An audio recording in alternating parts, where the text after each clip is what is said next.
Hey everyone, it's Zach with Palantir Research. Palantir has basically revealed their newest strategy to gather up more customers, as well as a lot of coverage from the media on Palantir this week.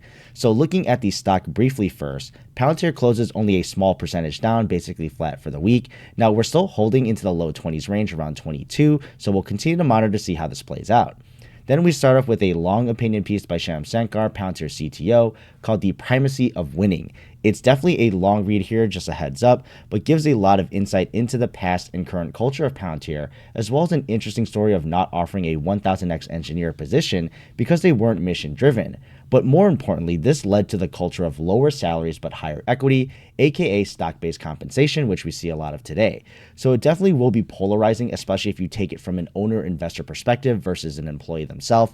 And I already know I'm a lazy MF, so where I try to get the most salary with the least amount of effort, or at least meeting expectations here and just producing output there. But this is a very, very different kind of side of Palantir of doing things, which is really throwing people to the deep end and trial by fire, as well as cultivating this culture of no work-life balance and always on the move. But it is for good reason, honestly, considering their mission, especially on the government side, has literal lives at stake that Shyam pointed out with their past work with the army, where Palantir was at first denied, but then they came crawling back to them for their software.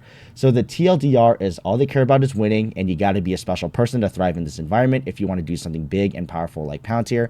And as an investor, honestly, this is what I like to hear, but I'm not waiting in line to apply myself to work there, nor would they even consider me. Then Palantir released a new blog post called User-Centered Machine Learning for Visual Search, and they even embedded a couple YouTube videos of demos, but they are unlisted on their YouTube channel, just so you know.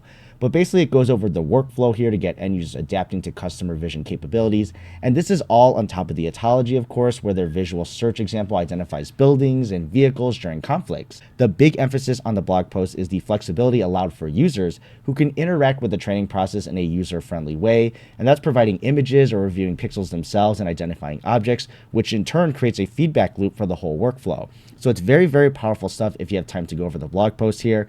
Then we got short interest has staying flat this time around, only going 0.43%. We don't get a change in net short positions as of 2 weeks ago, meaning shorts aren't adding to these positions, at least at these levels, nor continuing to close out that much.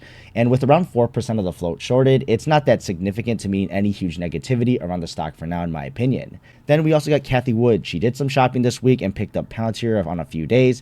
Now, it's not some huge revelation or anything earth-shattering with a smaller amount of shares that she bought for her ARK-X fund, but still just interesting since she discloses the daily transactions. Then we get an announcement of Palantir presenting alongside Nvidia at the AI Frontier event, and this is hosted by an Israeli investing platform. Now between the both of them, of course, Palantir isn't as big the name as Nvidia, but at least the narrative here, at least for this event, seems to be pushing for prospective investors that two things are happening. First, AI still has a long runway to go and is a trend that is going to continue growing and be here for the long term. And I think a lot of us, at least that follow the channel here, have a similar outlook. And then two, the event is showcasing Nvidia, who is a no-brainer, of course, for this AI wave, but also Palantir. Now, in the mainstream, it could still be kind of iffy on who thinks the biggest AI names will be in the future. But if you take all these trillion-dollar and multi-hundred-billion-dollar tech giants, and then you got the $50 billion market cap Palantir here, they seem to stick out a lot. But for good reason, in my opinion, with the infrastructure ontology play as well of making AI work effectively and securely at the same time at an enterprise, as well as on the military government side. So it's cool to see Palantir as a headliner alongside Nvidia for any event, even if it's small and the smaller players from each company, but I won't be surprised in the future if we start to see more of this. Then we got our good old buddy Jim Cramer on his lightning round.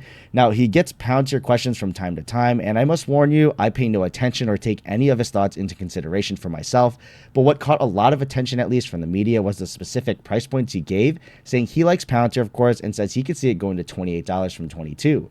Now, we don't know exactly why he thinks that, or if he just pulled that number out of thin air, or just trying to get somewhere around the bulls like Bank of America's price target. But essentially, I just see it more as attention on the company, and who knows? Hopefully, it catches the attention of a potential customer who just needed to keep hearing Palantir's name in their daily life to look more into them.